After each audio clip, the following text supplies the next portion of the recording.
Bonjour Olivier Piazza. Vous avez écrit chez Interédition Découvrir l'intelligence collective où on s'inspire de l'intelligence des insectes sociaux pour découvrir toutes sortes de pistes pour notre société. Et alors à un moment, vous dites beaucoup que le monde n'est pas statique, contrairement à ce qu'on a un peu tendance à croire. Rien n'est acquis finalement et que tout est encore en mouvement.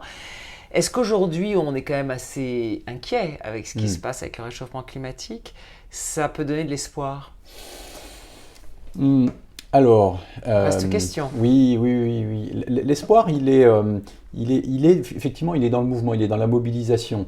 Et justement, sur ce sujet, typiquement ces derniers jours, tout d'un coup aux États-Unis, se crée une mobilisation de jeunes, le Sunrise Movement, qui est juste une illustration parmi d'autres de ce que des mouvements comme ça, citoyens, peuvent, par l'énergie qu'ils ont en fait, pourquoi? Par le sens, on en a parlé déjà, le sens de l'action, l'importance de cette action, de cette contribution personnelle à quelque chose de plus grand, finalement, fait que tout d'un coup se retrouve et s'agrège, amplifié par l'Internet et les réseaux sociaux, s'agrège de l'enthousiasme, de l'énergie, de la volonté d'agir et d'avoir de l'impact pour changer le système.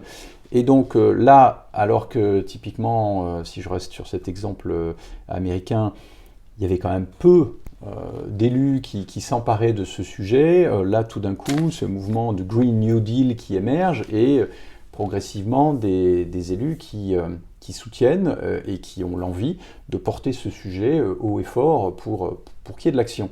Bon, c'est juste un petit exemple actuel. Maintenant, si on veut essayer de regarder de façon un petit peu plus large, ce qui est important, c'est de se dire que nous pourrons agir de façon efficace collectivement si nous nous préoccupons de nos sujets de société de façon beaucoup plus inclusive.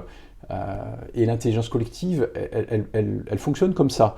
D'écouter les différentes voix qui composent notre collectif humain, de voir comment rétablir de la parité, par exemple, eh oui, ça peut paraître encore surprenant de dire ça aujourd'hui, mais entre hommes et femmes, il y a de tels écarts qui sont choquants. Les pratiques d'intelligence collective ont une vigilance extrêmement importante à ça, d'autant plus importante que des études ont montré que les femmes ont une sensibilité sociale plus forte et donc qu'elles aident à créer cette intelligence collective dans les groupes. Et une fois de plus, on s'inspire des animaux, parce que dans les animaux, Évidemment, la femelle et le mâle évidemment. travaillent de la même façon. Pas pour les mêmes choses, mais... Exactement, il y a des rôles qui Ah sont oui. différents, mais en même temps, les deux sont totalement indispensables et ont vraiment leur place, leur contribution qui est très forte.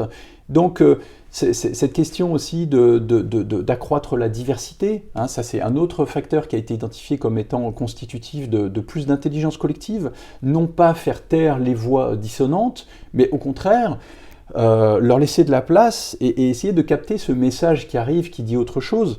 Hein, Kennedy, y compris ce grand chef politique, avait identifié que suite à cette erreur qu'il avait commise dans l'invasion de la baie des Cochons, il y avait eu ce processus de pensée groupale. C'est-à-dire que tout le monde se ralliait à son avis. Et il n'y avait plus de divergence, plus de dissonance, et donc tout un ensemble d'autres décisions possibles qui n'étaient même plus explorées. Euh, et donc il a réintroduit cette divergence avec par exemple le rôle de l'avocat du diable qu'il introduisait dans ses réunions. Ou alors le fait de séparer les groupes, de les faire réfléchir de façon isolée, chacune va suivre son chemin, et ensuite on se retrouve. Tiens, où vous en êtes? Ah ouais, nous on est parti dans une autre direction.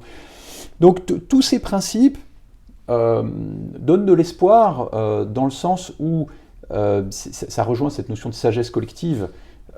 Les réponses, elles sont là.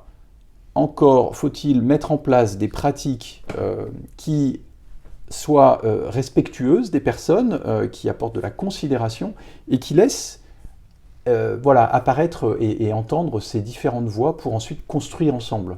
Ça, on en est capable. C'est la bonne nouvelle. Ah oui, très bonne nouvelle. Merci.